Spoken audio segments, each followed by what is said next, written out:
Yeah, looks like everybody's here.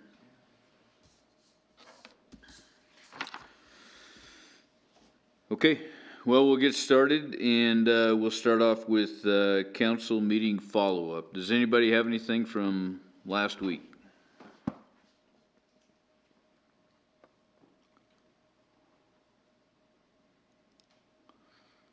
From those of you I can see, doesn't look like any of the council members do. City manager, do you have some?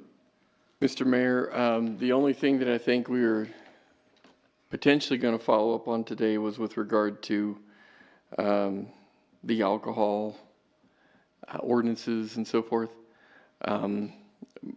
My recollection could be off, but I think we're taking it up again next week. Is that right? Okay. And so I didn't know if council wanted to entertain any follow-up from last week today or not. I think the only follow-up we had, there was going to be a meeting with the alcohol dealers to get their thoughts on it, and I think Vice Mayor Lutz could add to that. Yep, we've had one meeting with a handful of the liquor dealers, and we will have another meeting later this week, and then we will hopefully have some notes combined from those meetings to bring back. We've included the city attorney on those meetings so that he can prepare any potential ordinance changes before we meet back as a group. I guess if I could ask on that, being that it sounded to me like there wasn't a great turnout during the first meeting, and so they're having a second meeting this Thursday. Would it be wise of us to put it off for another meeting? To put those notes together and make any changes, or do we want to have this meeting on Thursday and try and make changes before next Tuesday? Mr. Mayor, that might not be a bad idea pending what happens on the meeting for Thursday. And if that ends up needing to be the case, I would recommend that for the first reading motion process that takes place on Tuesday night, that a motion be made to simply extend the tabling for another date certain. Maybe in between we can get a work session in that would give us an opportunity to discuss some things in that format if it pleases the council, and then we could be ready for first reading in that following business meeting. I guess a follow-up question to that then. I know that we had at least the open container was in there in the downtown area that was part of that discussion, and I think that had kind of like a timeline to it. Could we still have that first reading and then we still have two other readings to make any adjustments? Would that be advisable, or are we better to table it and then move forward with 3 full readings? Mr. Mayor, I think that is certainly a possibility. And, you know, I think it would rely largely upon what it is that council would like to see by way of potential changes. But there's nothing wrong either, I don't think, with the possibility of talking about a portion of it and maybe considering passing that aspect and continuing, you know, having a continuance for the rest of it pending a tabling motion to that effect. I think those are all options, I guess, is what I'm trying to say. Okay. Did you have something, Mr. Henley?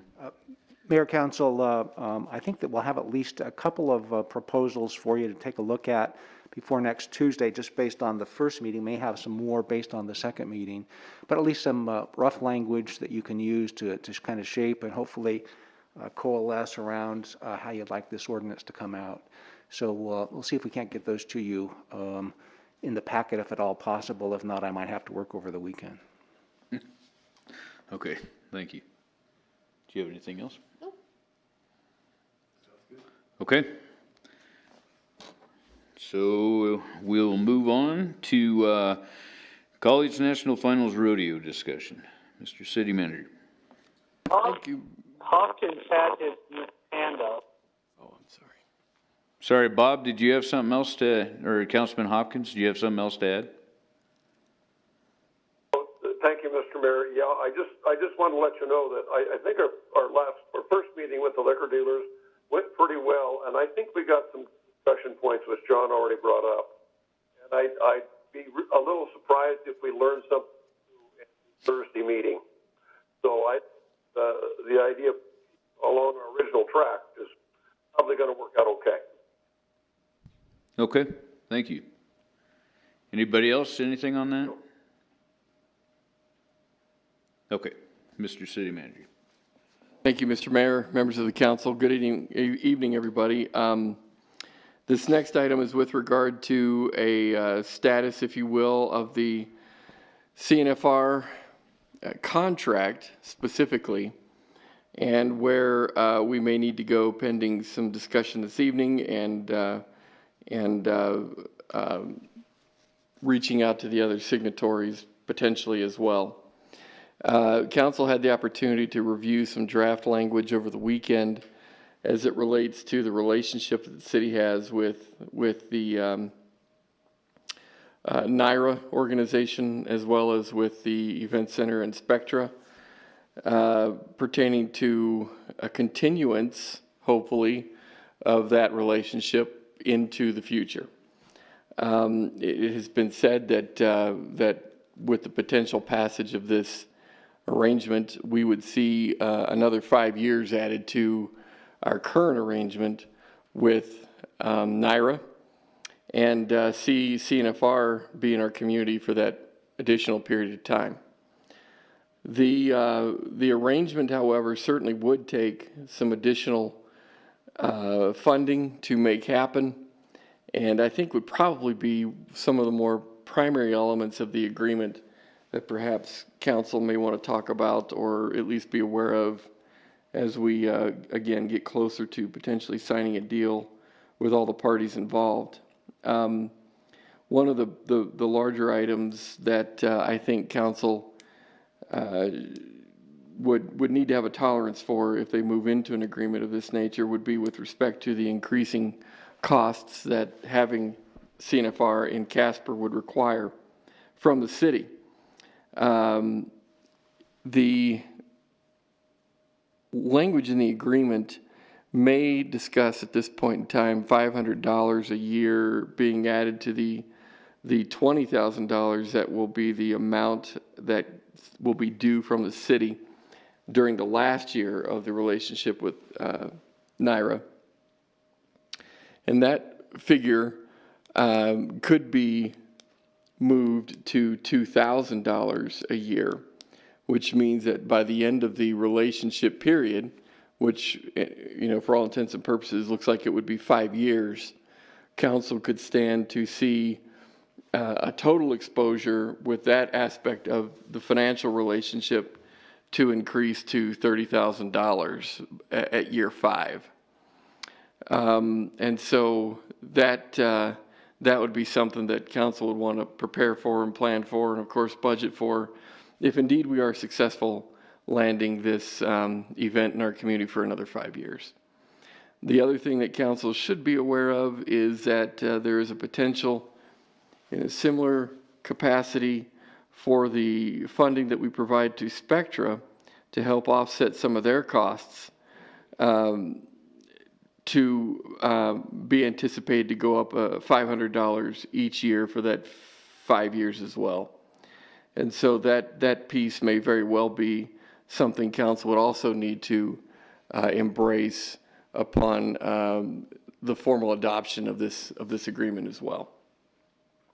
Currently, that as I mentioned, that fee is $29,000 that we put forward to Spectra, but the reality is the waived, I guess you'd say, fees that we would otherwise take in if we could, you know, lease the space at the event center, probably on a conservative basis may be as much as $100,000 total in terms of what it is that the event center waives, if you will, to support this event.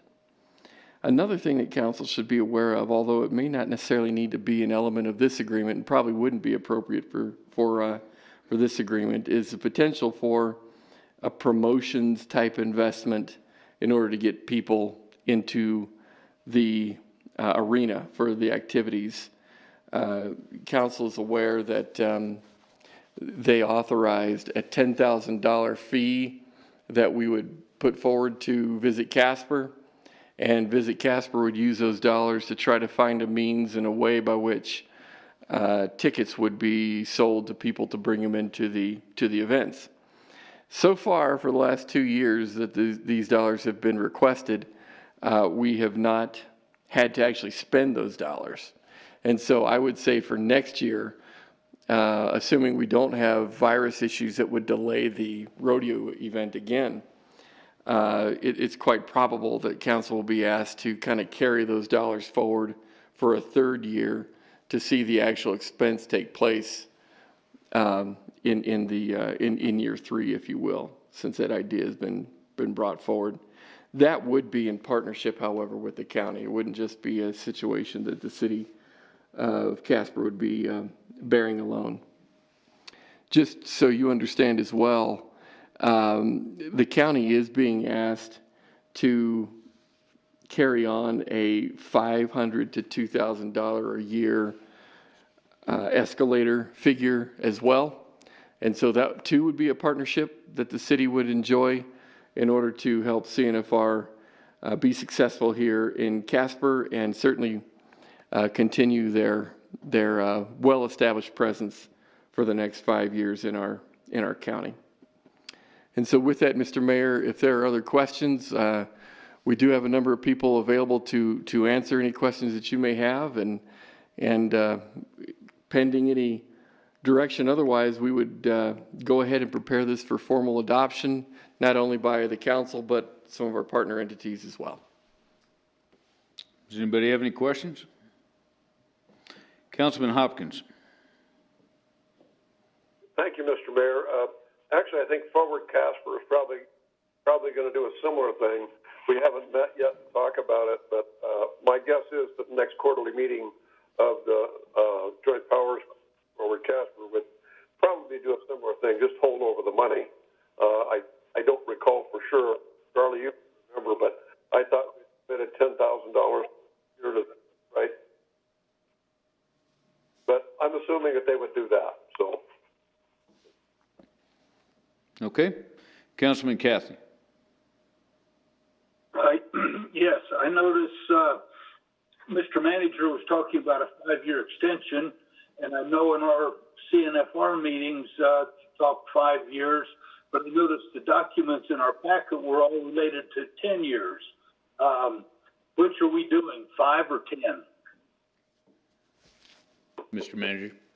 Mr. Mayor, Councilman Cathy, I think we would love to have 10 years additional, but as near as I understand it, the director has been pretty consistent to say that 5 years is probably the best that we're going to get. So I suspect that you'll see that language amended down to more of a 5-year time frame. Thank you. Councilman Bates.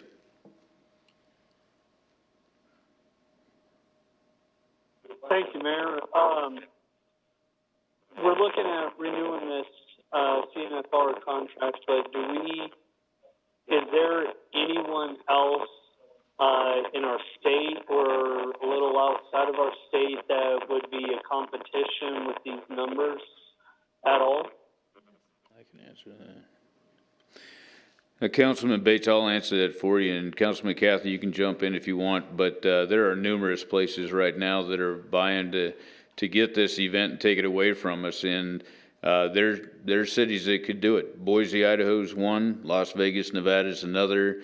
There's at least 5, but they're pretty good-sized cities that absolutely would be able to put the money up and take this event from this city.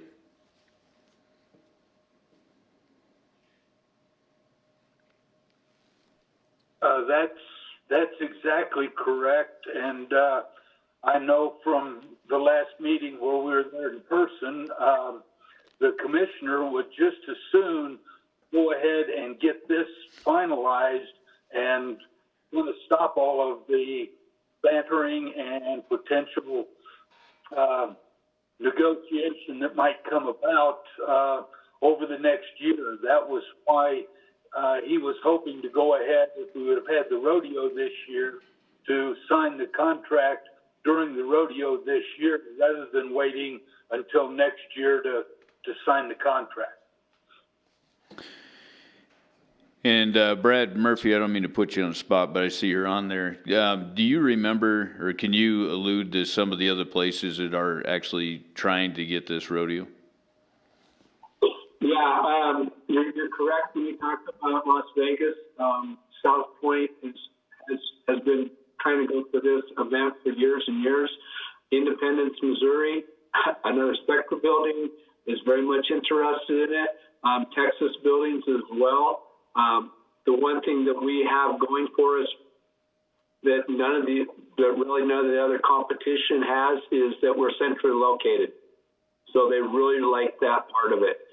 So yeah, it's brought up every time, just like Councilman Cathy said as well. There's a lot of people bannering for it, and Roger Walters mentions it every single meeting. And I'd like to add to what you were just saying, but in a lot of these meetings we've had, Roger's told us that these college students, they look at Casper as, in the pro rodeo circuit, most people don't, they refer to going to not just National Finals Rodeo, but they go to Vegas because they know that's where it's at. And this is no longer a college National Finals Rodeo. People know this is Casper because it's been the home of it, and people or college rodeo athletes look forward to making it to Casper and refer to it as that. So this has become its home, and I know that Roger certainly would like to see it stay here, and that's the purpose behind this conversation now, is trying to get this extension done. Any other questions? Go ahead, Councilman Cathy. Go ahead, Mr. Mayor. One of the other things that has been brought up too is that Casper is a bit of a smaller town as compared to, like, say, a Kansas City or Las Vegas, which those two places in particular offer a lot more opportunities for the young athletes to stray from the straight and narrow, so to speak. And there have been a lot of good things coming about here that Roger would really like to keep the rodeo here for the future.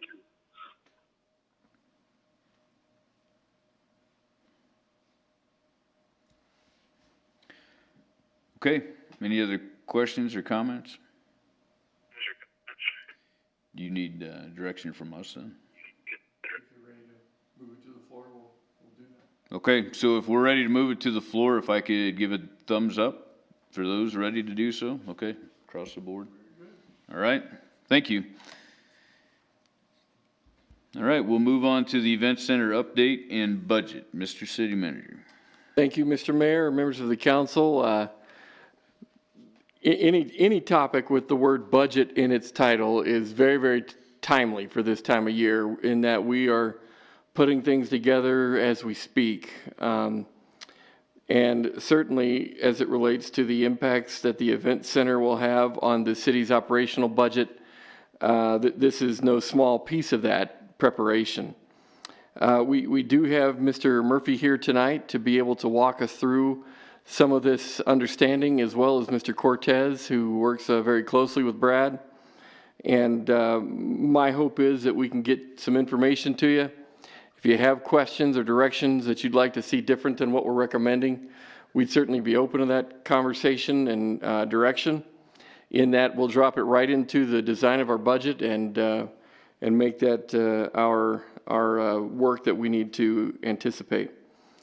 Otherwise, if there's things that we need to follow up on or homework we need to do, we're in a position to be able to do that too. So if it pleases the council, Mr. Mayor, if I could turn the time over to Mr. Murphy and Mr. Cortez, I'd sure appreciate it.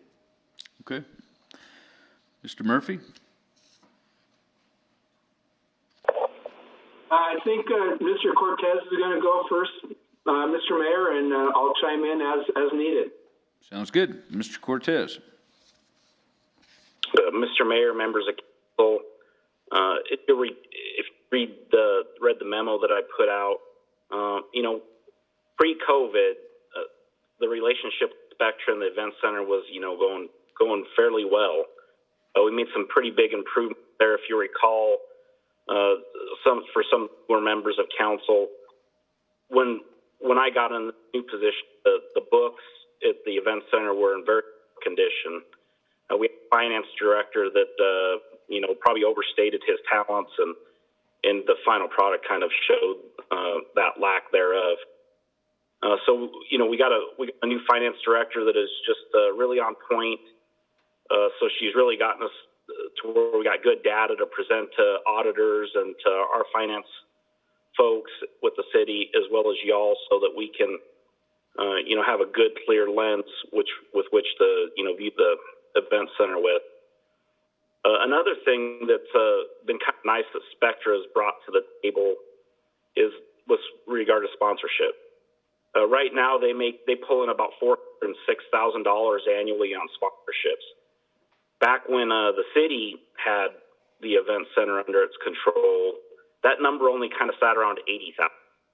And so they've worked really hard. They said it was one of their fortes, and by God, I think that they've delivered there, and they don't really have any intention of stopping at $406,000. So they're always shaking bushes, and they're doing what they need to do in that respect. Another project I kind of mentioned in the memo is with regard to the new seats in the lower bowl, which was a $600,000 project that the council authorized. Attendance had been going up pre-COVID steadily at our shows. It's really hard to just attribute one factor to why that is, but there's no doubt that the new seats have contributed to that. Some other factors that would show increased attendance would also be with respect to just the economy being better, obviously pre-COVID. So discretionary income doing a little bit better, and we could also better shows and content to the citizen, which was having a positive effect. Now going to COVID and how things look, currently, if for those of you that are familiar with this contract, with Spectra, we basically set a benchmark of $194,000, and any money that the subsidy drops below that is a profit sharing type arrangement where the city gets 80% savings, and Spectra corporate gets 20% of the savings. Before COVID dropped into the picture, we were tracking to need a subsidy of about $865,000, which was well below, that 994 mark. So we were really poised to, both Spectra and the city come out of that arrangement looking for the current budget year. However, the timing was pretty bad for COVID because it dropped in March, which is our biggest revenue generating month for the event center. Just because of all the championship events and those other follow have obviously been canceled. Conversely, whenever we bypass the 94 mark, Spectra is required by contract to pay back up to half of their management fee, which is around $70,000 that they have their exposure of. And what I'm kind of getting at is a result of that kind of exposure for Spectra, they decided to furlough many of their employees. Some are currently on furlough, and then we're set to be furloughed in the coming weeks. Without the furloughs, the subsidy would have needed to have been around $1.2 million for this budget year. With the furloughs, that subsidy requirement to $1.037 million. As a result of that, all what the city finds exposed to is just the original $919, and then Spectra has to repay $42,000 of their management fee that we paid them over the course of the year to cover the rest of the burden, if you will. So with that, kind of in a nutshell, I would kind of lay out that the event center was in a really good position. The improvements were long-term improvements that I think we would enjoy, savings continuously. but with COVID-19 put into the picture, it changes it quite a bit. And even with looking towards the future, a lot of our shows weren't canceled, but they were postponed. And they were postponed into the fall. And really, those chapters have yet to be written, what that looks like for us.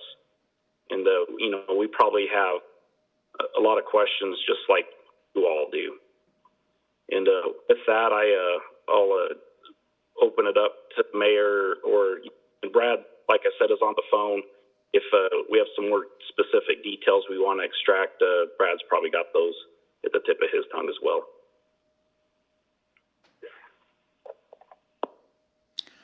Okay, thank you. Any questions from anybody?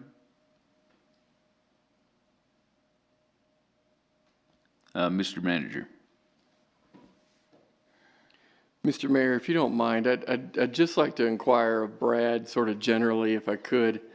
Mr. Murphy, with respect to a number of the shows and content that we had that was in large part postponed, do you anticipate making up any of the losses that we saw in the current fiscal year toward the end of the calendar year by chance? So, thank you, Mr. Manager. Yes, we did reschedule a number of our events that were, that would be Foreigner, Nelly, Share, to the fall of 2020, so that we would recognize those revenues next year. Obviously, right now, tours are still up in the air. We actually had two shows that we had confirmed. One was Blink 182, and we never got on sale, never got announced. And now we'll be moving into 2021. And there's a real possibility that our other shows could be moved back as well. Again, it's all dependent on where our country is and when we're going to open back up to these larger events. But as of right now, yes, those shows are on the books for 2021 fiscal year. Thank you. Any other questions or comments from anybody? Councilman Hopkins.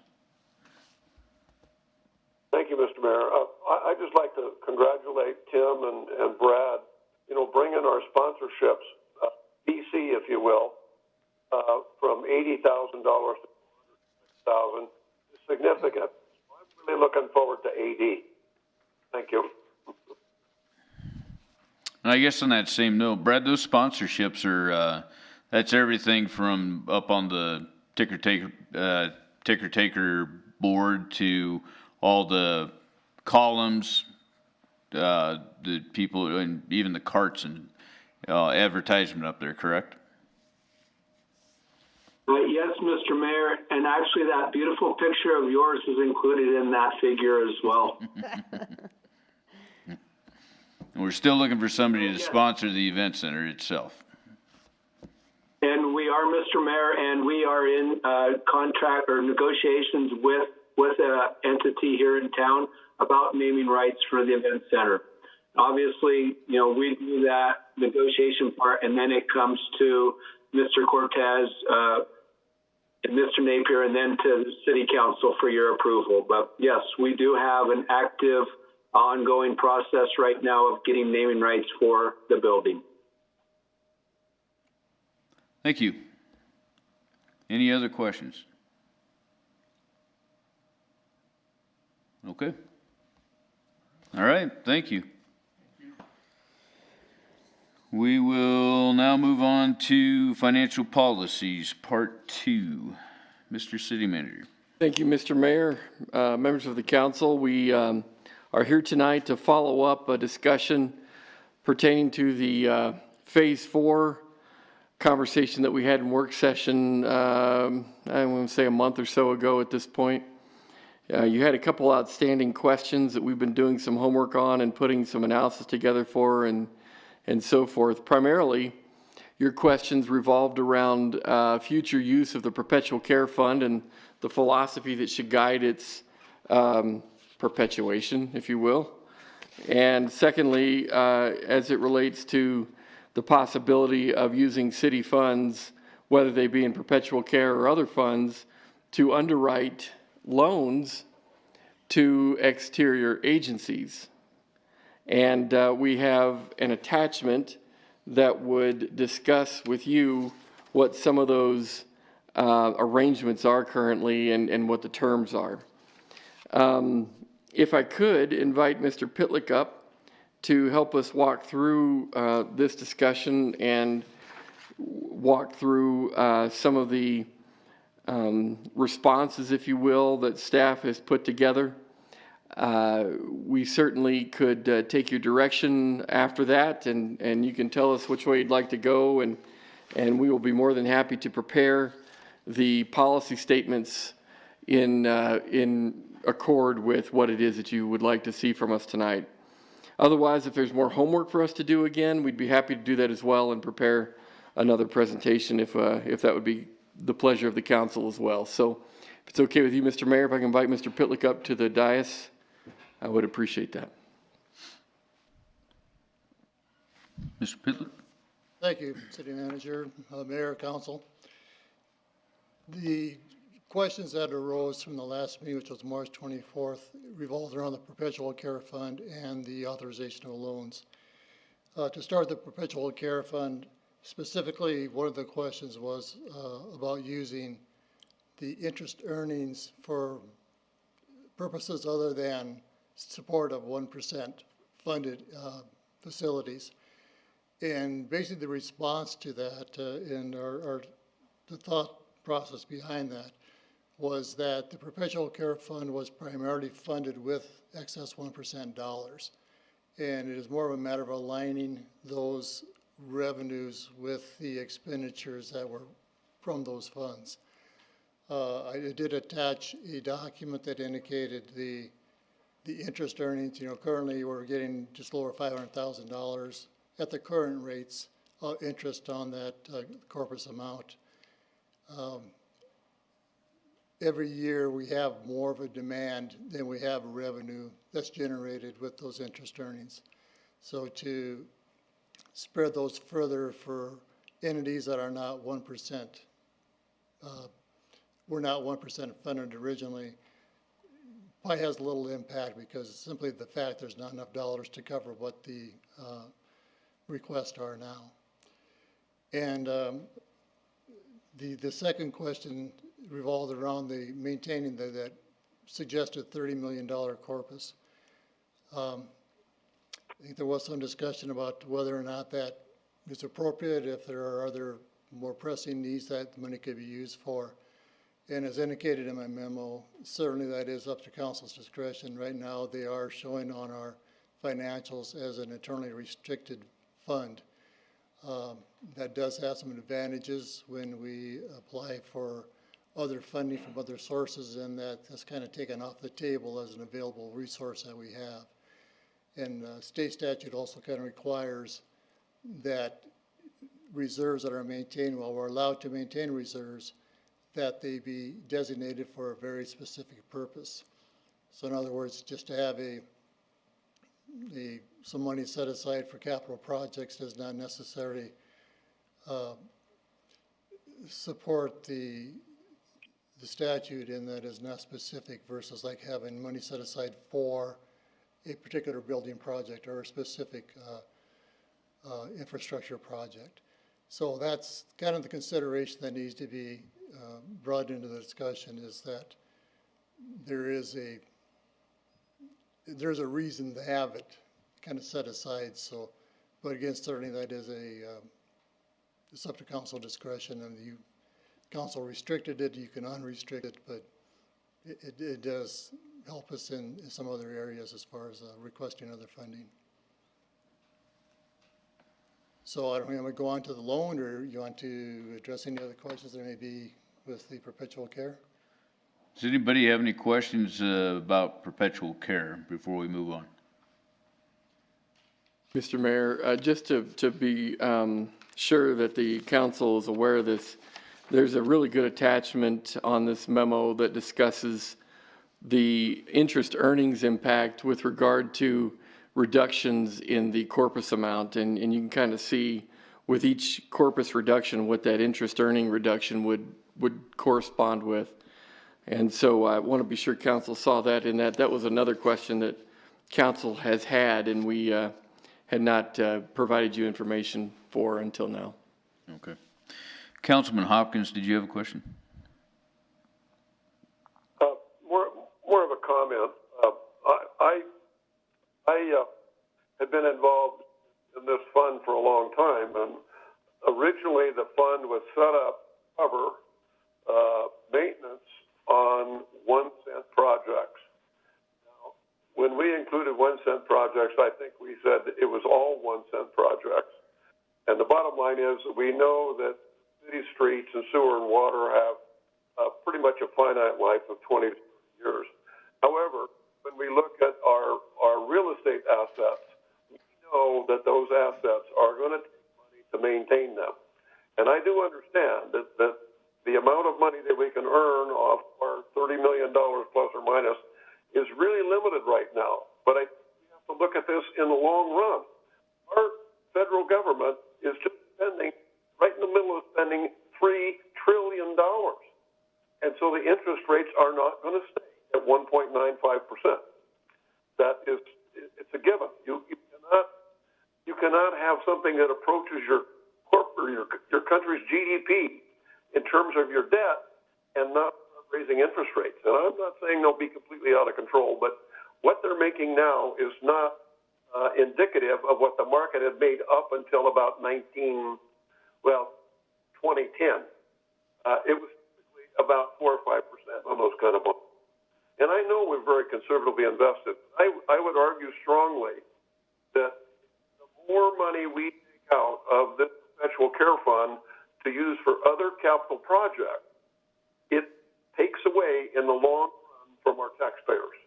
The reason it was set up was to try and cover some of the maintenance costs on capital projects that we finance with 1%.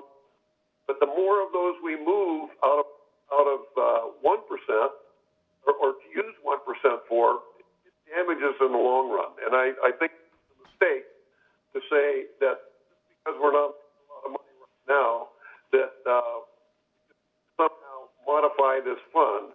Matter of fact, I would say we go the other way and say there is no reason we should take 100% of the interest. I would say you take 100% of the interest less the inflation rate. So if inflation is 8%, you only get 4 out of that for maintenance. So I'll get off my soapbox. Thank you. Councilman Powell. Thank you, Mr. Mayor. I agree with everything Councilman Hopkins just said, but I also want to speak in favor of the proposed change in the language regarding the use of the perpetual care funds to make a loan to agencies that we are allowed to loan money to. Again, referencing the loan that we worked out with the Casper Housing Authority to purchase the Roosevelt High School, which has turned into a very important facility in our community. And I like the language that was drafted that basically says you can only use it to make a loan for those purposes that are allowed by statute, which of course involves necessary support of the poor. And we can make a strong case that loan would have qualified under that statute, with the other benefit of getting much greater interest rate for that amount of money than we are currently getting with the remainder of the funds. So I just like to speak in favor of that, the language in bold under the loan provision. Okay, thank you. Councilman Huber.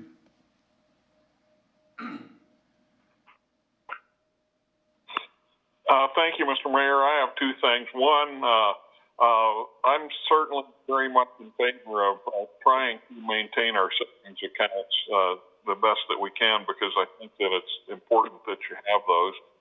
But I also kind of look at this, you know, if you're talking in terms of just running your family household, I don't think that there are very many families that would sit there and starve if they were sitting on large savings accounts. I think that there comes a time when you have to invade these kind of savings accounts for priority kind of things.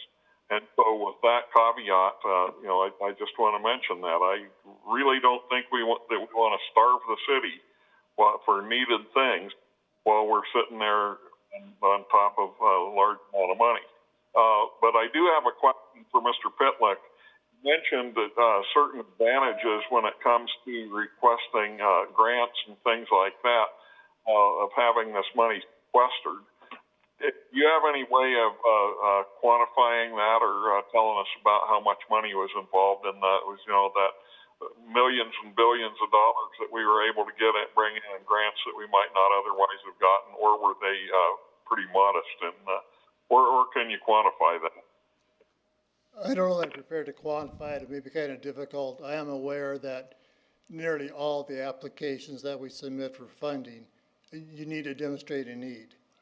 And that, whether it be for grants or loans, or even when you visit with the state legislature about the need for additional funding. So in various reports we need to file with the state, we have to identify where our money is at.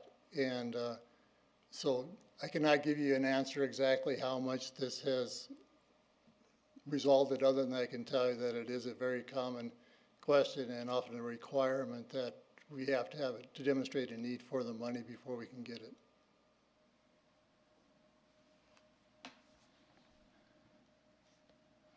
Councilman Cathy.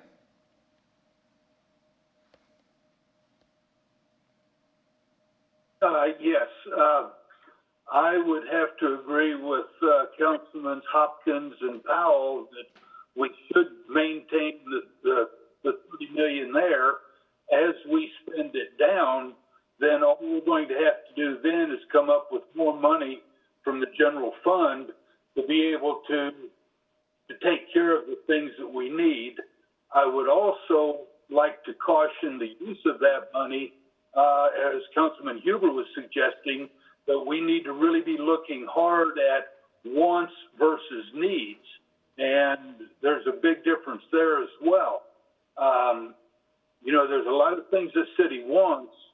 I really question what some of the true needs are as we go forward, because our big financial gain has been the oil and gas business, and that is going to continue to struggle for some time. Our businesses may come back, and that part of our sales tax may, but you're not going to see the jobs. You're not going to see the sales tax revenue that the oil and gas business sees. And I believe, as our city manager mentioned in one of his emails, with the shortfall that the state government is getting throughout the oil and gas and severance taxes, I could foresee in the future them starting to cut back on the 105 million direct distribution that they've been giving to the cities and towns. So I caution about spending any of that money. And even if we do give loans, I do believe that we need to set a lower limit on cash available, so that if there is a true emergency, we still have some liquid asset there to be able to capitalize on. And also one other thing, in the memorandum that was sent out, there under the loan not authorized, on staff comment paragraph B, that should be support of, not or, the poor. So again, I see you're chuckling, Bob. Thanks. Thank you, Mr. Mayor. Thank you. Okay, Mr. Pitlick. Or do you have any question? Just really quick. Okay, go ahead. The only thing I'd say is probably, I'm fine with us having the wording in there to allow the loans, because I think there's very much like a time and a need for that. But I do think that we should add into the wording like where our threshold is of like where we're comfortable loaning down to. So maybe saying something along the lines of loans can only bring us down to 75% of the principal, or something along that nature. I'm not saying 75% is the right number, just a defined number. And that way, you know, if we are getting in really down low times, there's kind of that stopgap that keeps us from basically loaning out the entire fund and not having any interest to do maintenance. And so I think there should be some number that is the stop for the possibility of loans.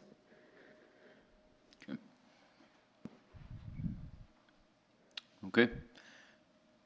We can certainly take a look at that and try to revise the language to make it palatable to the council and bring back a recommendation.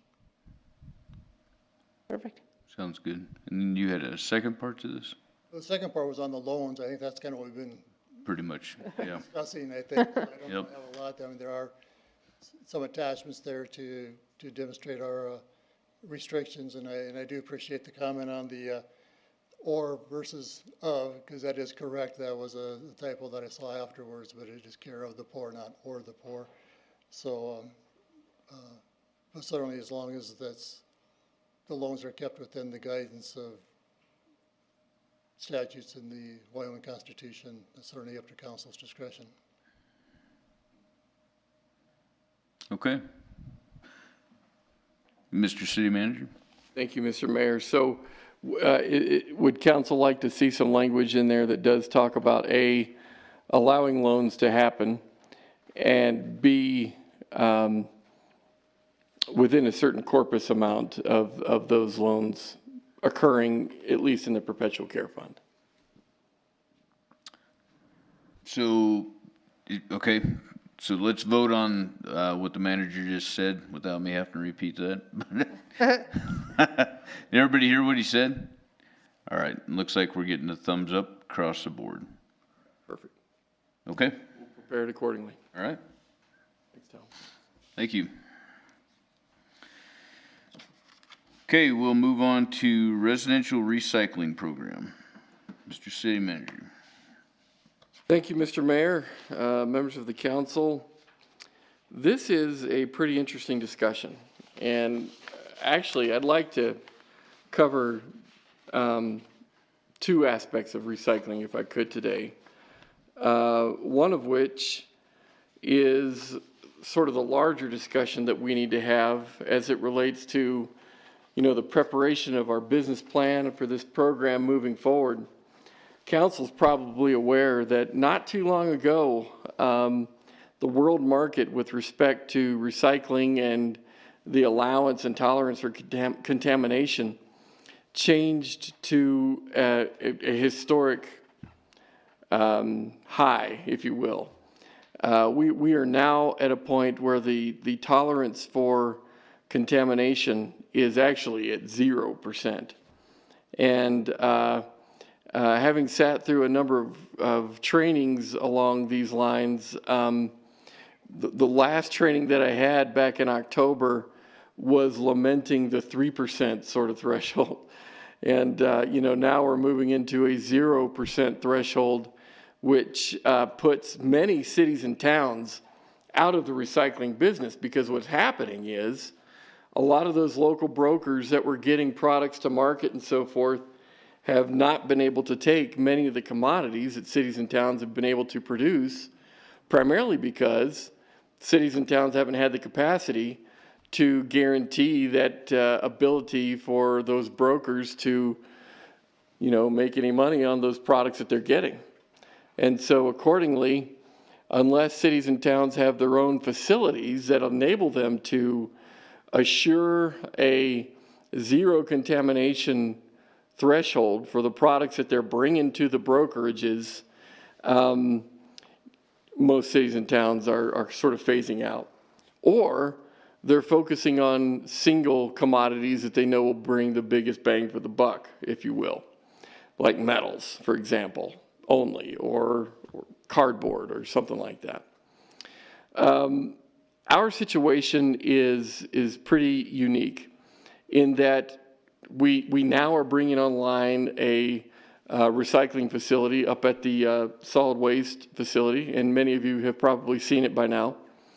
But we also have a fairly robust depot program, and that depot program has been in place for a while. I think we have 9 stations around the community, if I remember correctly. And of course, we have multiple commodities that those depots will support. We even do have currently a curbside program that private haulers essentially have gathered some customers for, and they bring us commodities too. The problem that we have is we either need to revamp our recycling program in such a way that we can guarantee either single source commodities or somehow non-contamination, which most depot programs don't provide for. And as a matter of fact, we haven't had much luck in our community for the loads that we take out of the depots as being free from contamination. And with those lower threshold days behind us now, that presents some real significant problems if in fact we don't want to see our recyclables go into the landfill. So the question before us tonight, at least for the first phase, is what do we want to do about managing the recycling program in a much more tighter, stricter circumstance? Or do we have the tolerance as a community to ramp up our services at the recycling facility side so that we can ensure that the commodities that we do get, assuming they're not too horribly contaminated that they automatically go to the landfill, we can deal with and present a sanitized load to our brokerages and actually have a chance of making some money with those brokers. So that really is the question tonight. Do we want to look at our depot program differently, or do we want to ramp up our services on the recycling, on the receiving side, in order to ensure, like I said, a sanitized product for our vendors? I've invited Cindy here tonight, who has immense knowledge with regard to ways that we can look at this. She certainly can tell you what a cost impact would be if indeed we look at it from a receiving side model. And furthermore, answer any other technical questions that the industry may be sort of experiencing. For the second phase of our conversation tonight, we, as you know, have effectively put a moratorium on our recycling program at the depot level right now. And in fact, we're not really receiving commodities officially. We certainly are getting people coming up and bringing us their commodities into the depots, and we end up having to deal with them in a lot of ways anyway. And again, we struggle with seeing how contaminated those are right now. But some have suggested that we have a limited exposure and opening for receiving recyclables, particularly for those that our brokerages are receiving currently, of which most are not receiving anything because of the COVID implications. But nonetheless, we want to have a conversation about that tonight as well, if council would be willing to give us that time additional to what we need to talk about as it relates to the MRF and the depot program moving forward. So if I could, Mr. Mayor, invite Ms. Langston to the stand here. I also have Mr. Beamer on the phone to help us with this conversation as well, should we need either one. Okay? Okay.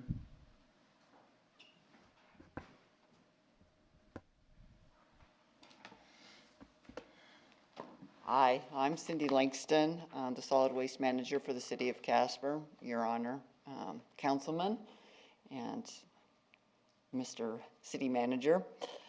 I did put a memo together. I didn't know if you wanted me to go through what kind of questions, or if you just want me to go through some options that I looked at for what we could do to meet the zero contamination tolerance levels right now. And I'm certainly open to any questions about the COVID situation, but Carter is correct that they're two totally different subjects right now.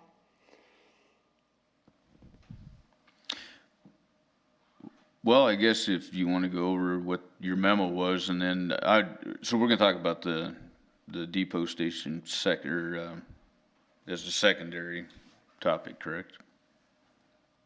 Mr. Mayor, what I would recommend is if Cindy could go through some of the options that are before us right now, as I mentioned, sort of the broader options that are available to us as it relates to the receiving end of the recyclable cycle, which would likely mean an increase in fees, or on the depot, the collection side of the cycle. I think it would help council to sort of get a better picture for what we might be facing. Hey, Steve, sorry, really quick, could you explain what you guys mean by contamination? Because as somebody not in the industry, I'm thinking like maybe it's like the detergent residue I'm leaving maybe behind. So could we maybe just explain what contamination is? So that's a really good question, Councilman Lutz, Your Honor. Contamination that you just mentioned, Councilman, with residues inside the bottles, typically those are handled when a broker sells them. They go through a washing process. So we certainly tell customers to rinse them out because they attract bugs and other things. But that is not the kind of contamination that we're talking about with the tolerance levels. A good example that I can give would be cardboard, which is probably the most popular thing to recycle, is people will leave the styrofoam in it and the packing material in it, or they'll put what's called paperboard, which is cereal boxes, and it's really just corrugated cardboard. For the diehards, which we really, really appreciate, taking all the tape off of the cardboard too. Tape is considered contamination. Okay. So a pure product with no contamination in a cardboard example is, it is completely free of anything that was inside of it, and it's just the cardboard with no tapes, no labels, no nothing. So that's what zero contamination is. Plastics, a little more complex because there's all different kinds of numbers of plastics, and about 96% of the plastics in the United States that are manufactured are called number ones and number twos. Number ones are your typical drinking water, your Mountain Dew, and number twos are typically your laundry detergent or your milk jugs.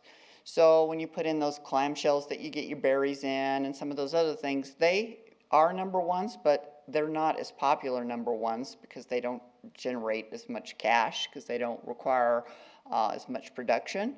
But the number twos are the high dollar ones. Those are the high grade ones. And then you have your 3s through 7s. Those go to the landfill in almost every situation. You know, some of the big cities like New York and whatnot, sometimes they'll get a broker, but now with the circumstances of zero contamination, they can't even find places to take those. So really, we're talking about a very minute number of plastics that we can actually sell and make money. So that's what contamination is, and they all have rules about what's in them. So unfortunately, the depots are unmanned, and honestly, it's really, really hard to educate the public about what's contamination and what's not, because most of them just want to do the right thing, but they don't know exactly what to do, so we get the wrong things in there. So as I've been talking to Carter about there's several options. One is we could do nothing and just continue going with the depots like we are. And what I'll tell you the trend is, we're already up to 25 to 50% of the loads going to the landfill, which is very disturbing to me, but the brokers absolutely can't take it because they can't sell it. So they don't want to spend a bunch of money shipping it somewhere and then be charged for the cost of it if they can't sell it on the market. So we will end up in landfilling it all if we keep those depots the same way, status quo, because of the contamination issues, because we just can't meet zero tolerance without manning them, and having somebody there dusk to dawn for all the depots is not feasible. So kind of threw that option out the door, but it's there. The second option, which is not a popular option, is you just get rid of residential recycling altogether. Say, hey, we're not doing it. And I'm going to tell you there's a lot of communities that are looking at this. And Douglas has probably been the most vocal with us because they're close. They bring their garbage to us. They go, oh, but we got to stop. We can't afford it. None of our brokers will take it. None of it. Will you guys take it? And I said, you know, it's probably 6 months to a year out before we actually make some final decisions and are able to, if we decide to take them from other communities. So they're just hanging out waiting for us, and the other communities that don't have a regional landfill, that have the kind of facilities we are, they're shutting them down. And it's very unpopular, because I know I'm an avid recycler. What? I have to throw everything away now? So then you get into the really avid people, well, there's diversion to the landfill. This is not a diversion question. In Wyoming, it is cheaper to landfill. We have lots of land, and it's all about service and what the people want. So it's a service issue, not we're in California and New York, we don't have land. We can't throw everything in the landfill, so we have to mandate these kind of things. We're in a situation where it's just a service that the public's demanding. Do we want to charge for it or not? So closing down the depots, certainly we could do and say no more recycling in our community. Would be tough, and it would be tough for the elected officials, because those are the folks that are going to get the complaints about the people that use them. So, but it's an option. Close it down, and we don't have to spend any more money on them. And then the third option, this option would be keep our continued recycling depots open, but beef up our staffing at the material recovery facility so we can actually go through all the loads and pull out all the contamination. So it would be open up the MRF, staff it with enough people to handle the contamination, bail it up, and then sell it to the brokers because it's going to be super clean. And so that one, I'm sure, is going to be very popular, but there's always a price tag. The price tag on that, I determined it would be about $1.70 a month for the 20,000 some households in Casper. And right now, everybody in Casper, every household pays for our recycling program. So much per month in their trash fees. So it's just a matter of upping that. So we still have some of the lowest trash rates in the state. If we upped it, the last rate increase that the council approved was for $17.27, I believe. And next January, if we went up $1.70, it'd be almost $19. $18.97 a month for every household for trash, and to continue our recycling program. That's a 9.9% increase in our trash rates. But if you $1.70 for everybody, and we keep our current system and meet the zero contaminations, and we're able to broker our material. So that's the third option. And then the fourth option I put in here adds, let's see, what did I do here? We close off the depots, but we just man the MRF. So we just have one point location. This is going to be unpopular too, because it's not as convenient as the 9 locations in our town. It'll take people longer to get there because the community depots are closer, and the lines are always long if you come on a Saturday, and our hours aren't real convenient for folks.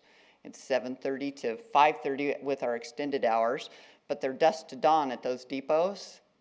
And I know from personal use, I do it a lot when I get off work, you know, in the summertime at 7 o'clock. So there's a lot of inconveniences about just using the MRF as one single drop-off location. Number 5, and I recommended this one in the memo, and I recommended this one just from a financial standpoint. If I own the solid waste facility in the city of Casper, this is probably what I do from a financial situation. You're going to get complaints about this, I'm going to tell you right now, but I am looking at the money situation. So number 5 is you do close those. You just have that one drop-off location in the MRF, and that we do some sort of partnership with the private sector on the curbside. Right now, the private sector has 250 plus households that they serve, the curbside. And with a partnership like the city of Gillette does, you know, that partnership actually has a positive impact with the community, because the city's able to advertise it and say, hey, we provide curbside, and it gradually gets the volumes up So I really like that because I don't think we're ready, if we want to do curbside, to mandate a curbside program voluntarily, and over time we just get more and more participation. So that one does have a cost with the MRF. It's about $75,000, which is 30 cents a month in your trash rates. And then the last one is that same option, only mandate your curbside recycling. It's going to be very convenient for people, but I can tell you it's one of my least favorite because you also get contamination with curbside. And the problem with that is when you mandate it, you have the percentage of people who just really want to do the right thing, and they're going to educate themselves and they're going to put the right things in the containers. Then you're going to have the people that just throw everything into it, and so we have a similar situation. Cheyenne went to a mandatory curbside, and they do what's called single stream, which is commingled. They put it all together. Well, the problem with that is the single stream commingle industry-wide, they're saying, you know, that was a bad decision industry-wide because when you get them to the MRF, then you still have to do a whole lot of sorting. You have to put in high-dollar technology or lots of labor to get that all cleaned up, and you still have a high percentage of it going to the landfill. So I don't really recommend that, even though it is a popular, give everybody curbside. And the cost of that, the consultant figured to $4. I figured it'd probably be $5 a month for all of the households to go to a mandatory curbside with the MRF. So those are the options that I put together. And of course, there's some hybrids in there that we could absolutely do with phasing in certain parts of it. So I don't know, any questions on that so far? Anybody, Councilman Hopkins? Thank you, Cindy, for that review. The bottom line is you have to look at what recycling is, and recycling is taking something that's been a waste product and turning it into something profitable. Quite honestly, the only thing historically that has ever worked on recycling is metals. Metals are always recyclable because it takes a lot of energy to make them.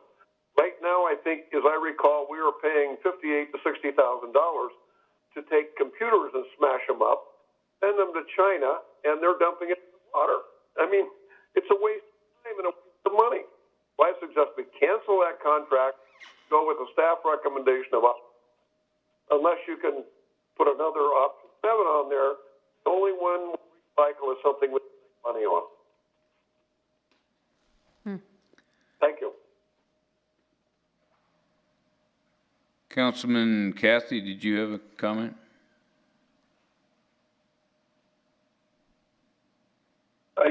Yes, what I was really curious about is right now we're paying $1.30 a month for recycling program.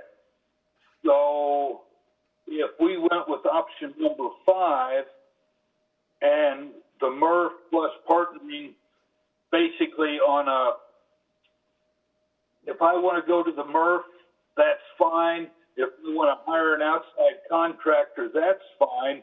But you were talking about that costs about 30 cents a month. So in essence, there would be, actually our rates ought to go down by $1 a month then. Is that right? That's a very good question, and the consultant was good about providing some information to me, and we figured out the current cost of the depots, and we subtracted it. We subtracted it from the MRF, and actually the difference is the $75,000 because we still need to have those employees who were working the routes involved. So actually there wouldn't be a cost savings. It still costs money to open up that MRF. If we didn't open the MRF, we absolutely would have a cost savings.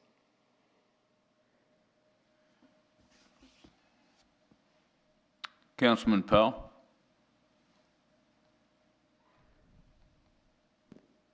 Thank you, Mr. Mayor.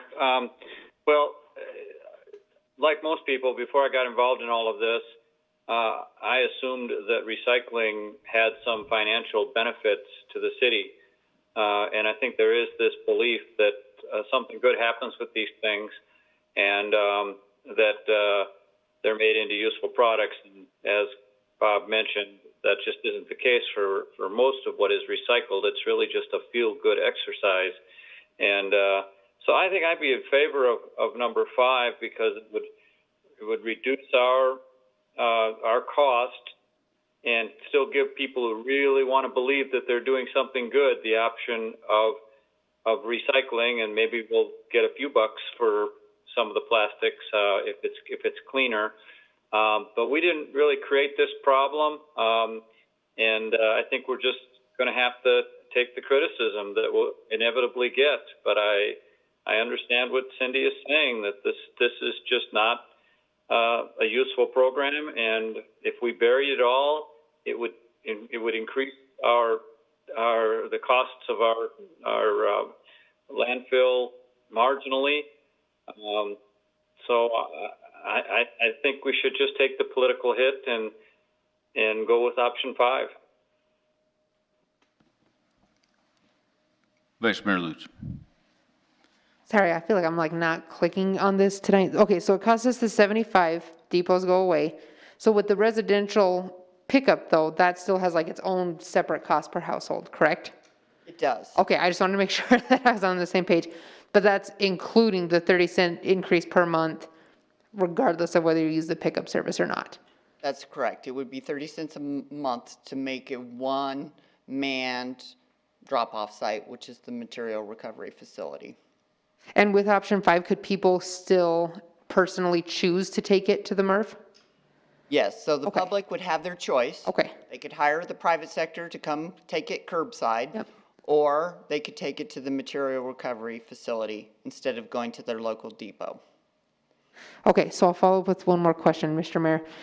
This is something that is definitely going to be a very hot topic item. I personally am like a crazy person when it comes to recycling. Like I take things out of people's garbages when I'm at their house if it's to be recycled. So I guess my point is this is something that's going to be very emotional for people.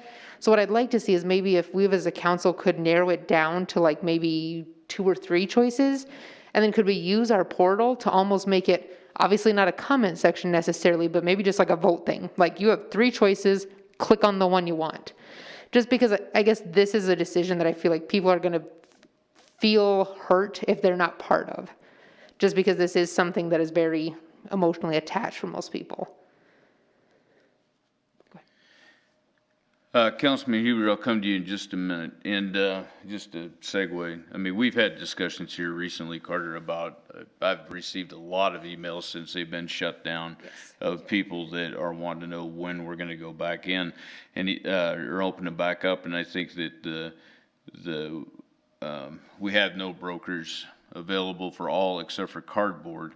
And I think the question I was asking the other day is if we could at least turn cardboard back on and let people start recycling that. But I now getting understanding what contaminated means, and I would agree that I think we'd be surprised to see what the public has to say, and I would really like to hear their input as to what direction they'd like to go on it. So Councilman Huber, and then I'll come back to Councilman Powell. Thank you, Mr. Mayor. I agreed with Councilman Powell a lot. I wouldn't describe myself as a crazy cycler like the Vice Mayor described herself, but I waste. I don't mind consuming resources, but I hate wasting resources. But also at the same time,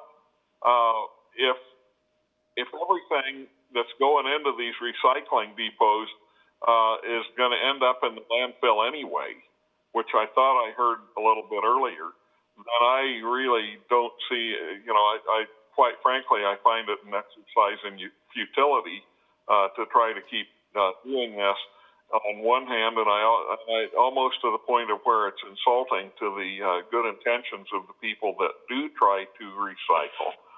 This non-contamination rule seems to me that it just almost puts us out of business. And so, I almost feel like we just need to lay this out in front of the public, that this is the cold hard reality. It's not something that the city of Casper created. It's something that's kind of imposed onto us. I think we need to explain it to the citizens that way.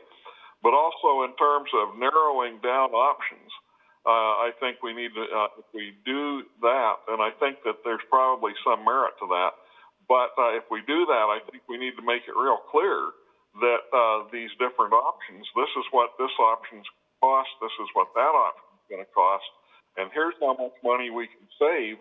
Unfortunately, if we just start putting it all in the landfill, and then people can make those decisions if they want to. But you know, I really abhor the idea that recycling is not an efficient thing, but maybe that's just the reality that we're living in.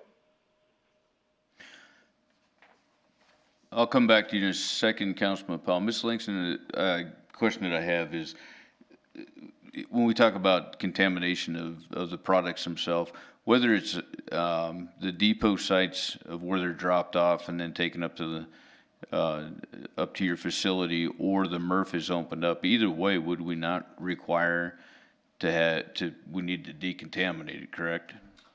During the COVID situation, absolutely.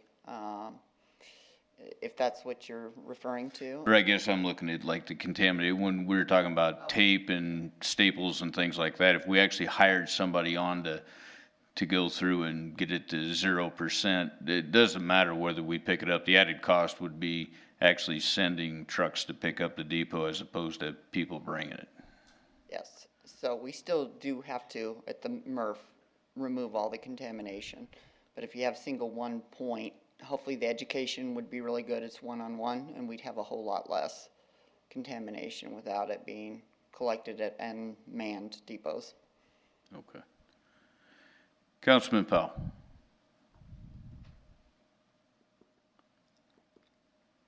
Mike said most of what I was going to say. I think if we do create a portal and seek comment, we really need to let people know that most of what they're putting in those depots is ending up in the landfill because of the contamination. And I think people will be very disappointed to hear that, but it just destroys the whole argument of recycling. And I've always been a recycler, but there is another hidden cost to recycling, in my opinion, and that is it gives people the sense that it's okay to generate waste if you recycle it. And what we really need to do is generate less waste. And that's really the problem, is we just create much more waste than we need to. And that's a long-term educational problem. But recycling is just not the solution. It certainly isn't a solution in a place like Casper, where we have a lot of land and we're a long ways from the recycling facilities. Councilman Huber. Mr. Mayor, if we're going to ask people for comments on these things, an option, something that I would want to point out to people is that if what you're talking about is, okay, everybody's going to drive their one-ton diesel truck out to the MRF, basically out to the dump to drop off a cardboard box, that is creating, and that is a negative, because you're burning all that fuel, all that gasoline or diesel or whatever, to take a few items out there that are of marginal recycling value, and that's creating pollution. It's creating, it's not a net gain to the environment. I would think that there would be some benefit in trying to explain that to people. Also, when we start asking for their comments, ask them to please consider that. There was another point that I had, but I forgot what it is, and so I'll go back on mute. Oh, look, I go. Councilman Bates. Thank you. In my opinion, here's the truth reality of it. If we get rid of those depots or the area, people are just going to throw it in their trash. Some may hire recycling people to come and do it, but most people are going to throw it in the trash anyways. Where at least if it's at the station that they can put it in there, we have people that can go through and try to make it as zero as possible. At least it's something that everybody needs to consider, that at least they're trying. Because the way I look at it is either A, we totally get rid of those and people just come to the MRF that wants to, but most people aren't going to drive up there to do it. They're going to throw it in the trash, so it's going to go in the landfill anyways. Second of all, people are going to say, yes, the stuff from that gets in the landfill, but yet the wind turbines aren't causing any of this and taking up space, but we're kind of worried about this additional cardboard and bottles and stuff taking up space. Where's the comparison between the two? So when we talk about backlash, we're going to receive a lot of backlash from looking at those points. My personal opinion is we keep the stations if we want people to feel good about themselves for recycling, or we get rid of it completely. They can come to the MRF, drop it off, and if they want to hire their own private sector, the private entity to recycle, pick up the recycling bins, that's their choice. I don't think we should advertise or promote or choose a certain group to do that. I think it should be free marketing, and anybody that wants to come in and do it, great, fantastic. For us, either we do none or we continue what we're doing, because if it's going to end up in the trash and we're worried about it taking up space, well, wind turbines are sure taking up more space than any of that stuff would. That's my personal opinion. Vice Mayor Lutz. Just one point before that gets out strongly in the public. The wind turbines make us significantly more money to dispose, I'm imagining, than by recycling plastics. That is absolutely correct, and believe it or not, those wind turbines don't take up that much space.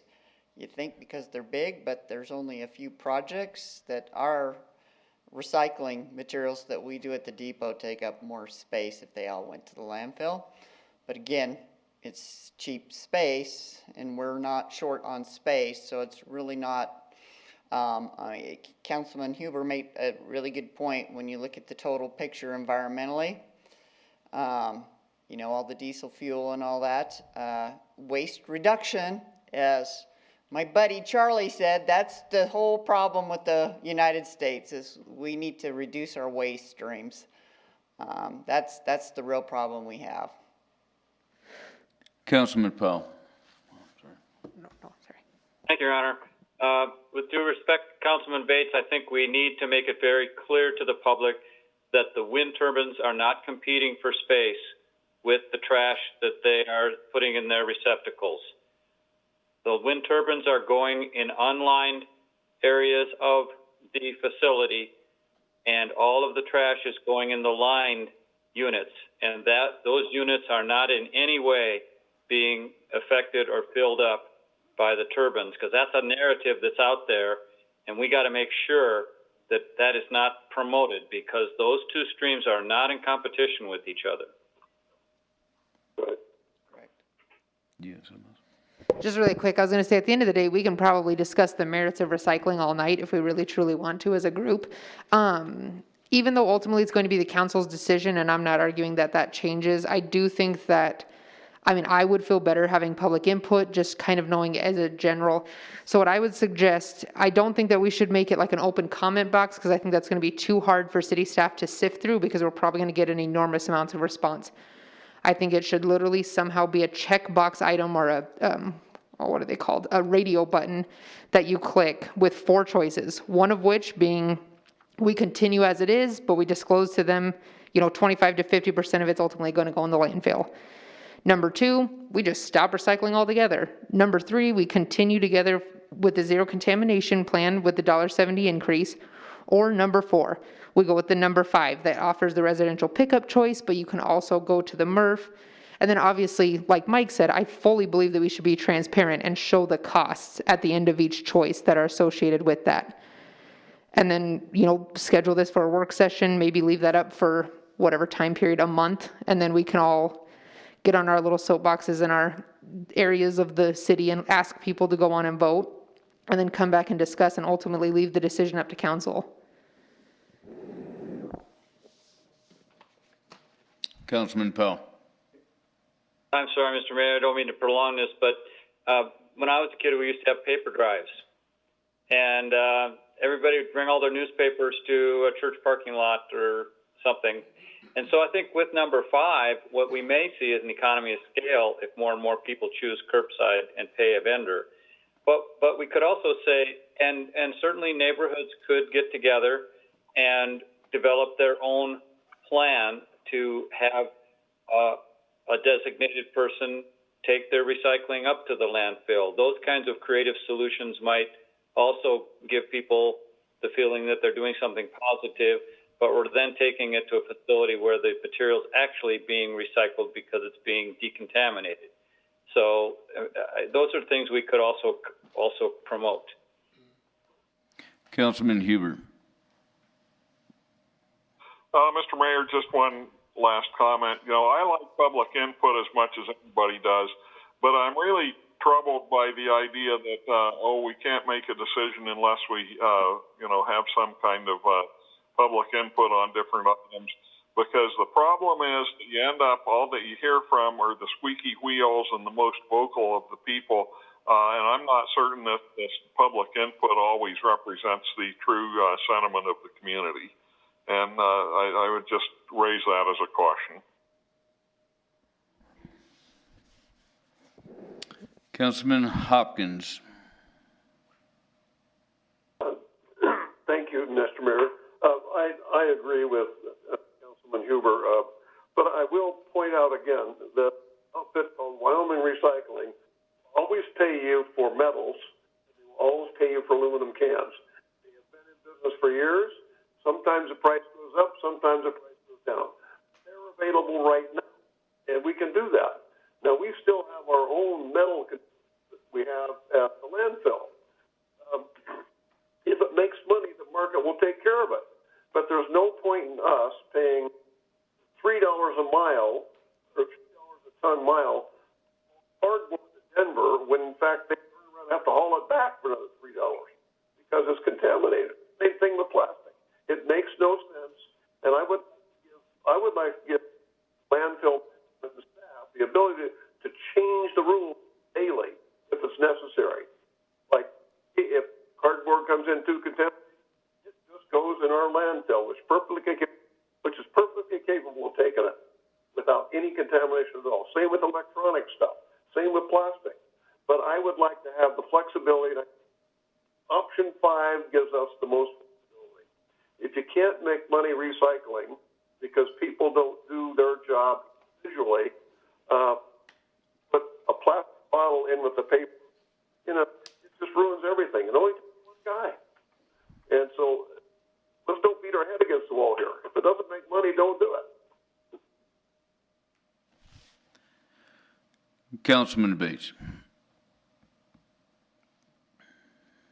I just want to point out that in our packet, it was said that this, we didn't ask for this or we didn't take this on, but according to here in the 1990s, Kelly Walsh High School requested for all this to be done 7 recyclable materials, and we did or I guess prior council agreed to that. So I just want to point that out, that council did make a decision to do this. But I understand what everybody was coming about the wind turbines. I was raised and aware that it's going to come up against us on that. But I still stand either A, we just get rid of it, or B, we keep it. So that's still where I stand, but that's it. Councilman Cathy.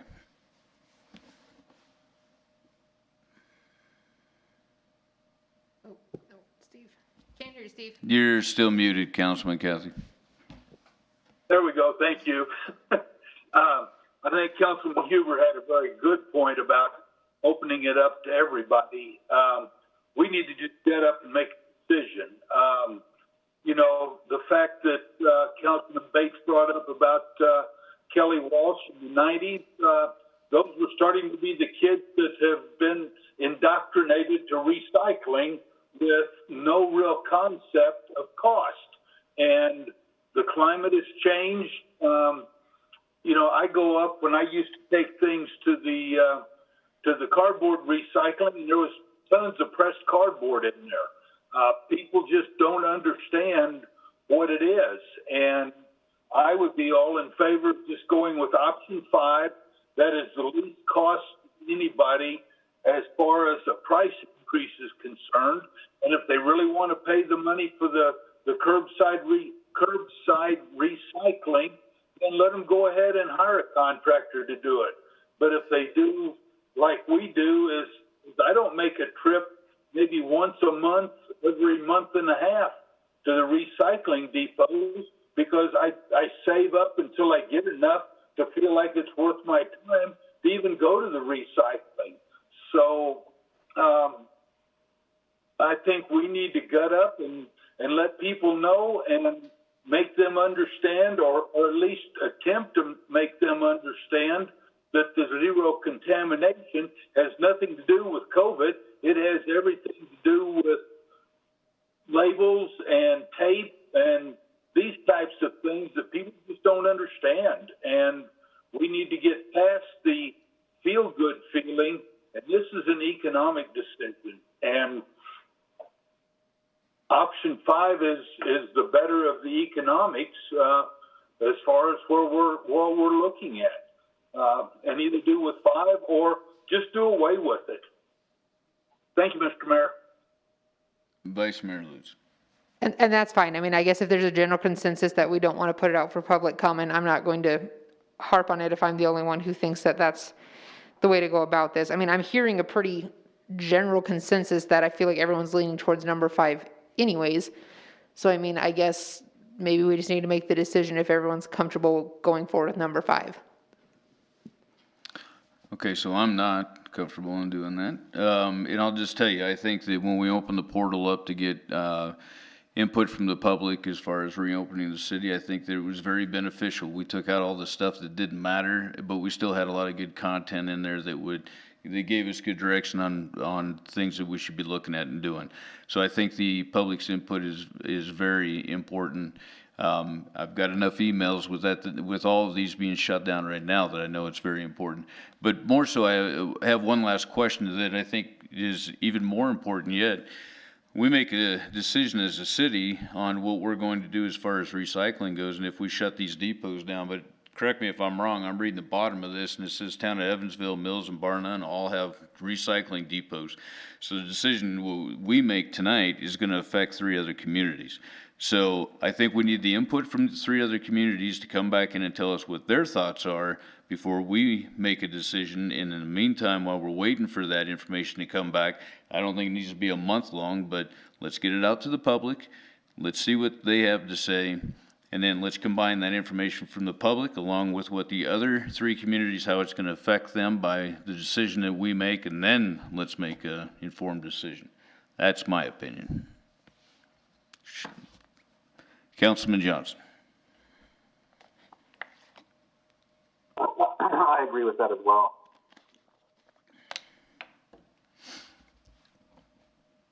I'd like to just add, I was going to be really surprised if you didn't bring up the other 3 communities, because that agreement was what made mayor to mayor probably a decade ago, that we didn't want to pay for the capital infrastructure to put in the depots and the containers. So they're all their own depots, but we provide the service of collecting it free of charge. So that's where we get into, yeah, whatever you guys decide is going to affect them, because if we shut those down, we're not going to be able to service them anymore. Mr. Manager? Mr. Mayor, that is an important point, but I did want to emphasize the fact that we service those areas free of charge. Yeah.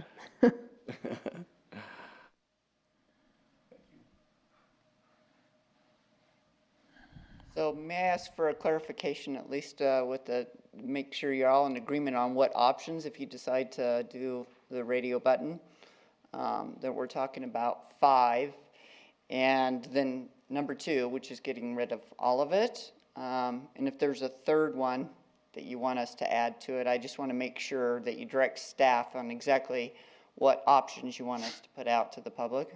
Vice Mayor Lutz? So these are just my suggestions. Obviously, I'm one of 9, so we can change them. I was just thinking, give people, a variety of choices without giving them too many choices. 4, I feel like, is a pretty common, whatever, you see a multiple choice question, there's typically 4 choices. So like you said, one of which would be stopping altogether, one of which would be doing number 5, which is kind of like that hybrid option, but then the other one would be, continue on the course, but with the 0 contamination. That's the one with the $1.70 increase. I think would be a good option that I can imagine some people feeling strongly about that one. And then the last option would be just simply continue as is on the course we're currently on, but making the statement that, 25 to 50% of that's going in the landfill. Just that way I feel like people understand, what comes with continuing on as we are. Councilman Powell? Sorry to keep dragging this out, but I think if we do, and I'm okay with getting the public comment, but I think we have to blow out of the water the fantasy that this is a program that is working. And so what I heard Cindy saying is that it's her belief that we are moving toward 100% of burying these recycled materials in the landfill. And if that is the case, then that is how the public input statement should begin, by saying, given the fact that we now have a 0% tolerance for contamination and all efforts to achieve 0% have failed, that all of the material that we are currently putting in the recycled bins are headed for the landfill, whether we like it or not. Given that, which of the following choices would you prefer?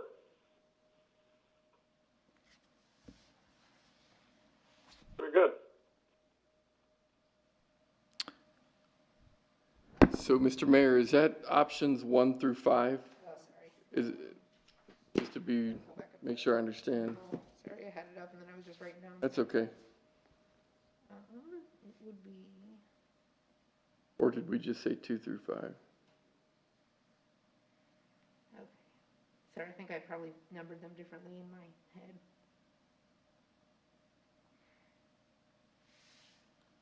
Okay, so yeah, 1.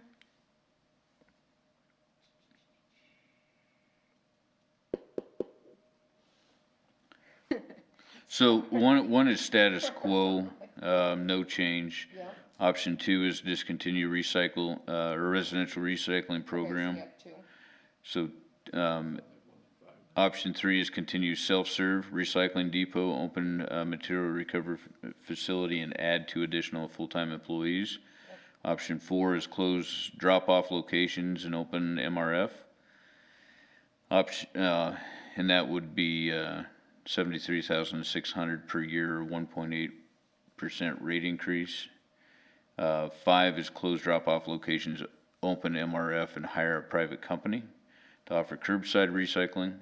And option 6 is close drop-off lanes, open MRF, mandate curbside recycling for residents, and hire a private company to provide service. Yeah, 1 through So I 5. think I heard 1 through, okay. 1 through 5. Very fair enough. We'll get that ready. Absolutely. Councilman Huber. Yeah, Mr. Mayor, I'd just like to agree with Councilman Powell.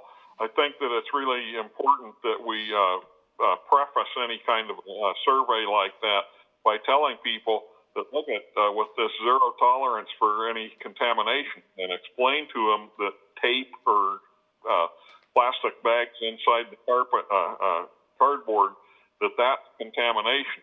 That all of that's going to end up in the landfill anyway. So even if they choose any of these options, they need to keep in mind that there's a really big likelihood that the stuff's going to be, quote, contaminated and going to end up in the landfill. I think we need to be real upfront with people about that. Okay, so the direction we're headed is we'll preface it with exactly what Councilman Powell said. We'll do a survey online for a short period of time to get public input, get in touch with Evansville, Mills, and Bar None to see what kind of an impact it would have to them, and then come back with the results of that and make a decision at that time. Is everybody good with that? Okay. Okay. Thank you. Thank you.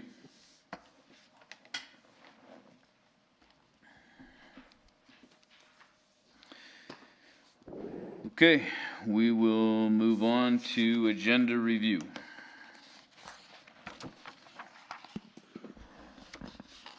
Mr. City Manager, is anything on the next agenda that we need to discuss ahead of time?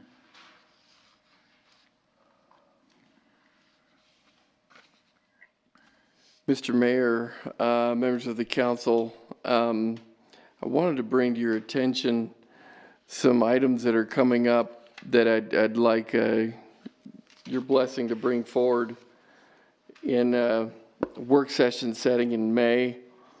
But as far as the next meeting is concerned, on the 5th, we did set aside some time in the pre-meeting to talk about the reopening plan, and certainly with regard to today's press event that the governor held, we got a lot of that direction this evening. We plan to learn a little more with respect to the county's approach and what the health officers might propose. And so if it pleases the council, we can certainly leave that there still and have that conversation to potentially answer questions or get further direction or whatever, if you think that would make some sense. Okay. But beyond that, I don't really have other things to point out for the next meeting. Okay. Does anybody else have anything that they'd like to discuss on the agenda? Councilman Huber. Mr. Mayor, at some point during our budget review and all that stuff, here, 3 or 4 weeks ago, I noted with some interest that the city of Laramie had adopted a kind of a policy statement regarding what types of vehicles they were going to try to be purchasing in the future. I'd like to see us reviewing that kind of a thing because as some of you that have been on the council for a while, you know, you've heard me talk about, I don't see why we have so many people driving around in four-wheel drive pickup trucks all the time. There are other kind of vehicles that are more fuel efficient, more efficient, less costly to operate, things like that. I'd like to see us kind of revisit that kind of a topic as a general organization-wide issue, and see if there isn't, because, you know, let's face it, we are going to be having to deal with drastic, I fear, draconian kind of budget times here in the near future, and I think we're going to need to make some really tough decisions, and I'd like to have some policy ideas, philosophies or something about some of these items that we have to deal with, so that we're not just you know, all of a sudden, oh my goodness, we're having to cut, we're having to emasculate programs. You know, where maybe there are some things that if we had policies about some items that we might make more informed decisions on what we exactly need. And while I'm talking, I appreciated what Councilman Cathy said earlier about wants versus needs, but most all of you have heard me on other occasions before I'm not really keen on that language, because I don't think that any of the things, when we talk about wants, it's like, yeah, I want to have a brand new Cadillac car. That's not what we are talking about when we're talking about municipal expenditures. We're talking about things that that really benefit the community, I hope. And so I don't like that wants versus needs language very much, but that's what I would say, and that's also what I would have said in the council around the table comments time. So I'll exercise the right not to talk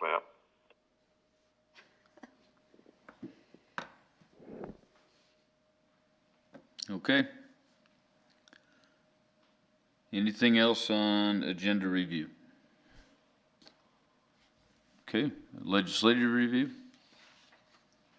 Mr. Mayor, if I could just back up to the agenda review real quickly. On May 12th, I was hoping that I could bring forward a couple discussions that are very intensely budget related. A number of our council here has suggested that we need to look at taking a more ardent approach as it relates to capital. We've got some ideas that we want to bring forward, and I think you'll find that the agenda with respect to capital is going to be quite a bit different than what it was that we talked about a couple months ago. And so while I realize it's kind of taking another bite at the apple with respect to capital, I do think I'm going to need your time and make sure we're going down the right road with respect to what will most certainly be a different agenda for capital.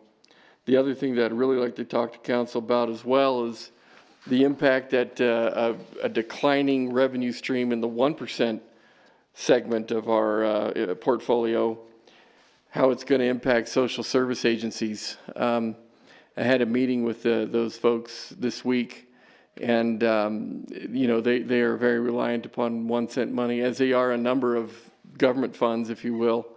And we gave them the indication that indeed we could be seeing quite a discount in regards to what revenue we think is coming in and probably won't be coming in.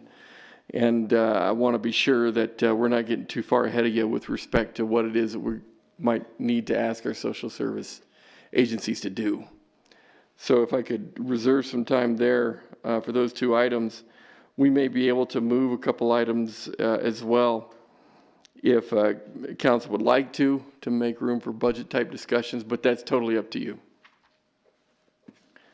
And that was all I had for agenda review. Thank you. Okay. And then anything on legislative review?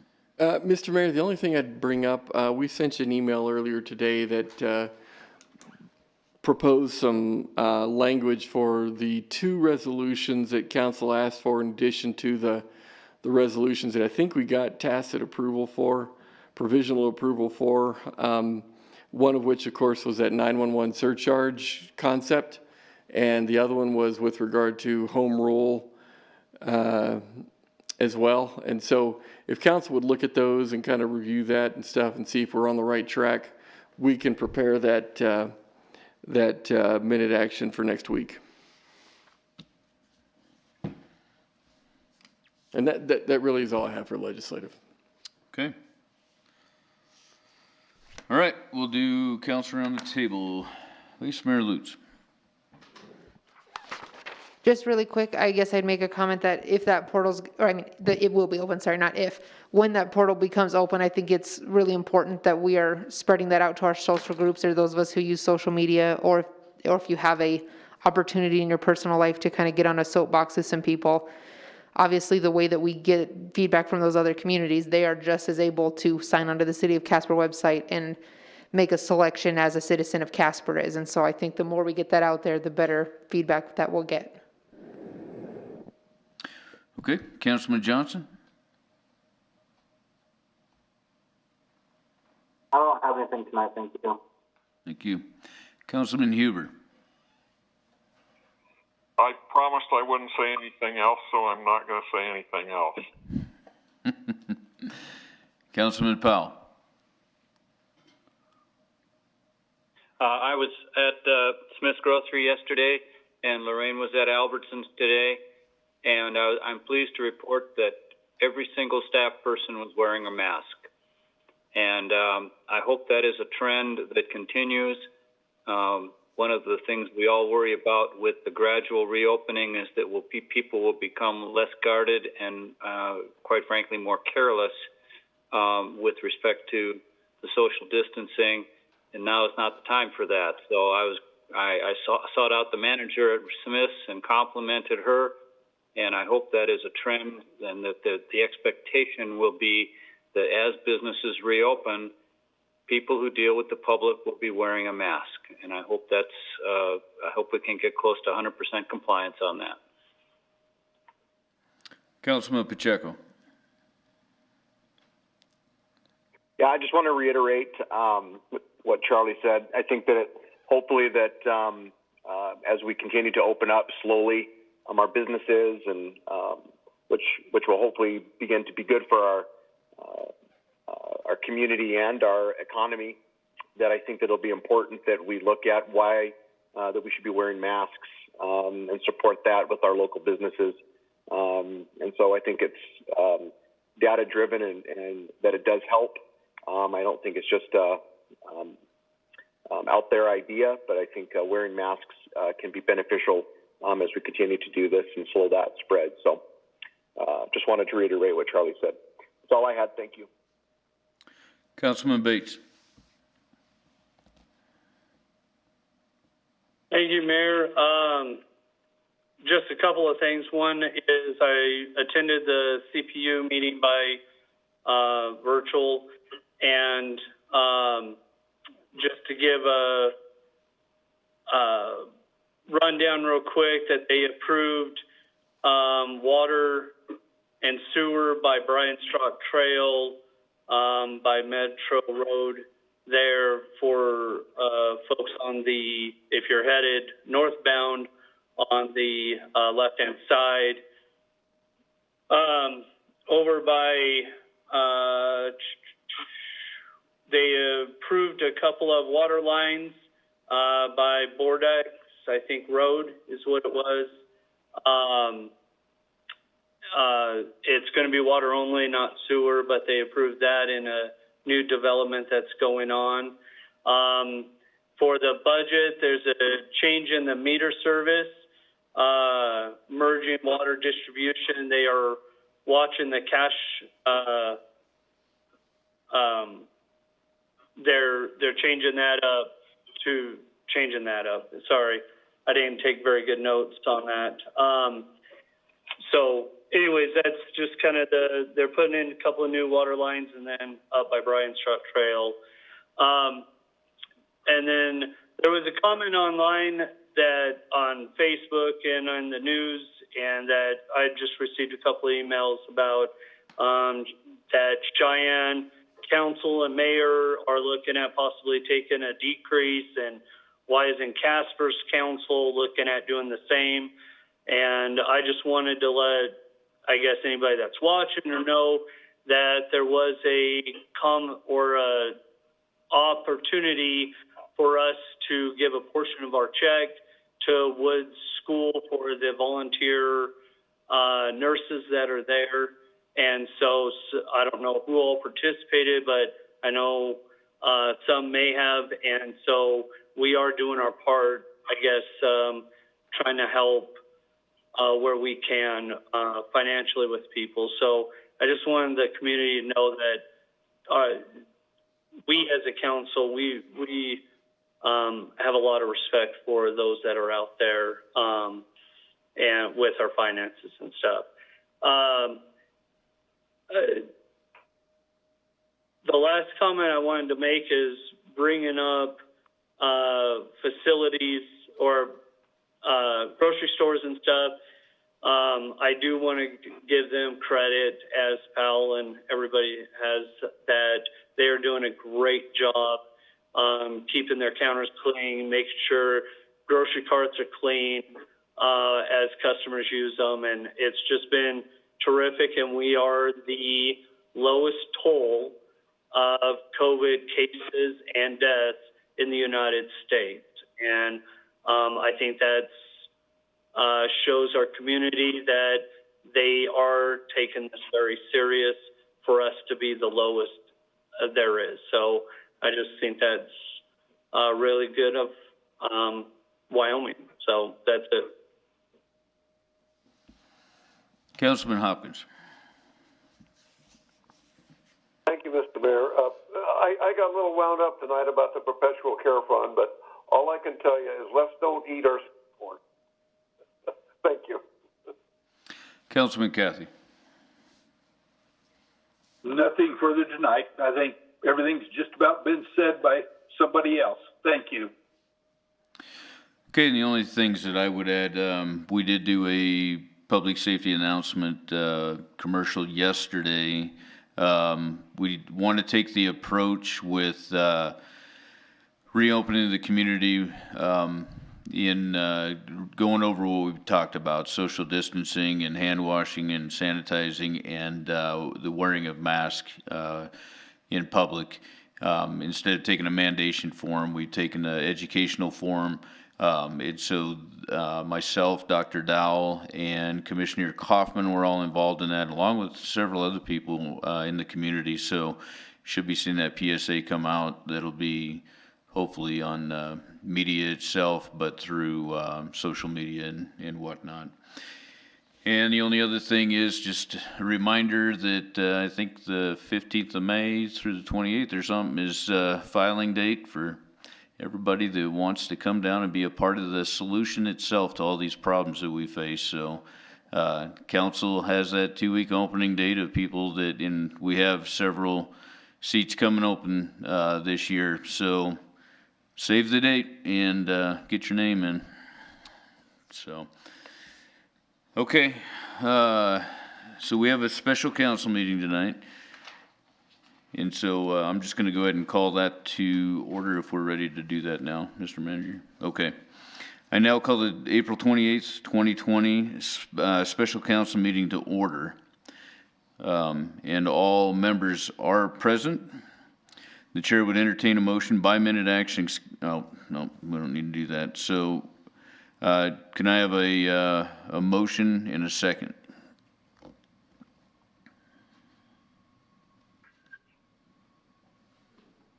So moved. Second. Second. Moved by Councilman Hopkins, second by Vice Mayor Lutz. All in favor say aye. Aye. Aye. Okay, all opposed say nay. Motion passes. And we will adjourn into an executive session for litigation and personnel. Notice of an executive session to take place at this date and during this meeting was given. We have a matter to discuss regarding litigation and personnel. Therefore, the chair would entertain a motion to adjourn into executive session. And at the conclusion of the executive session to reconvene this special meeting solely for the purpose of adjournment of this special meeting. So moved. So moved. Moved by Councilman Huber, second by Councilman Pacheco. There being a majority of members present and a motion to adjourn into an executive session have been moved and seconded, and that motion requiring a 2/3 majority of the council present. All those in favor say aye. Aye. Aye. Aye. Aye. All those opposed say nay. Motion passes. A greater than 2/3 majority of council present voted in favor of the motion, and we are hereby adjourned into an executive session. So stay on the line until